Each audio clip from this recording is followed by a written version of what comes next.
Sixth sense, intuition, and spiritual goals. Sharon Horne-Ellstrom here. Welcome to day 1902 of What You Up To Now, documenting the journey and sharing the lessons learned, primarily lessons learned, advice, tips, tricks, strategies, when it comes to moving from the offline to the online world and back and forth again, based on decades of business experience, owning and operating different businesses, as well as working in corporate America for over quarter century.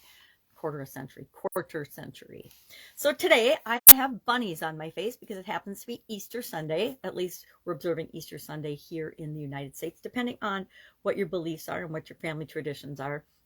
And I followed my intuition and my sixth sense. And I said, hey, I need to do something fun today. I'm putting Easter bunny filter on my face. So I think they're kind of cute little hoppy bunnies.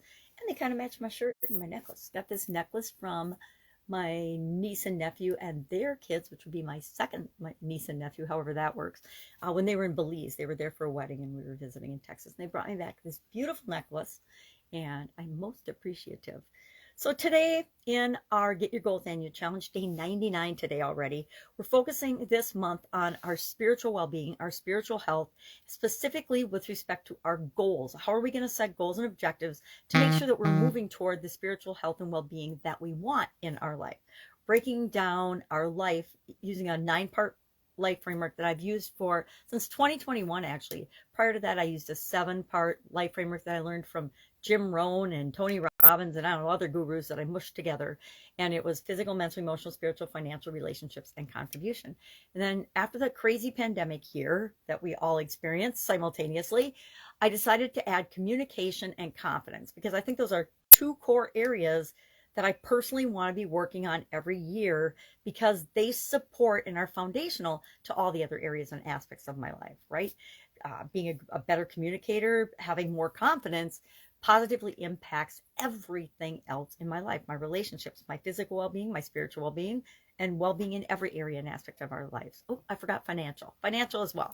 So today our topic for Supersize Your Business, to sort of coincide with this year's annual challenge, I started doing that last year. I do an idiom a day, and I've shared why I do that in my Supersize Your Business group. And I'm not going to go into all the reasons I do that because I have covered it. If you want to know, please just ask, because there is a method to my madness and there's a reason that I do it.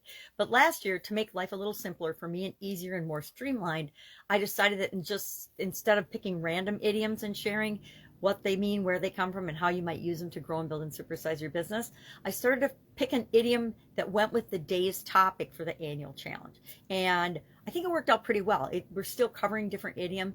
I did discover that by doing that, I'm covering similar idioms more often. And so I might rethink that, but for right now, it's still working. So today's was follow your sixth sense.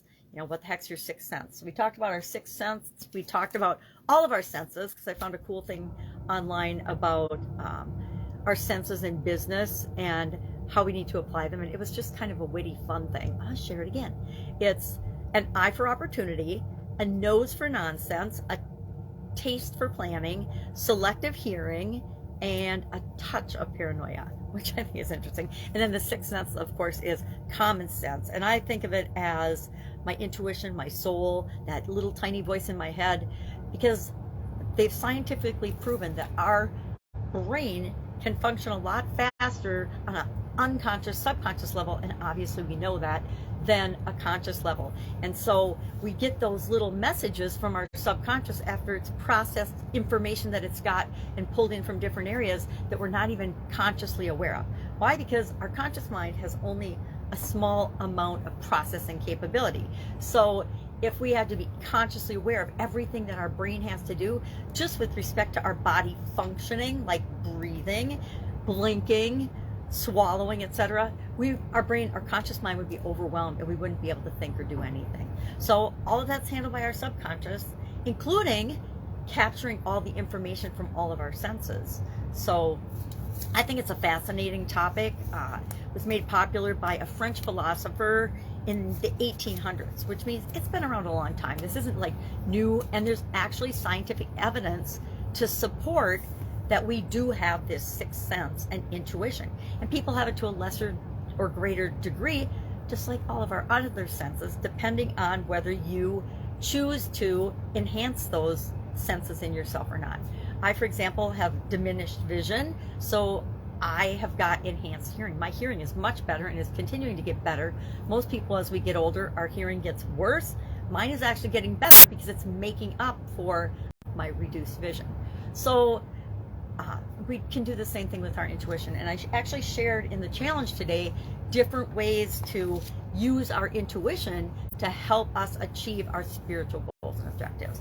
And you can listen to that on the Get Your Goals Annual Challenge private Facebook group, or you can hit me up and I'll get you the link to it. All right, that's it. That's all I have today. Happy Easter. If I can help you in any way, ask. Otherwise, I'll be with you tomorrow.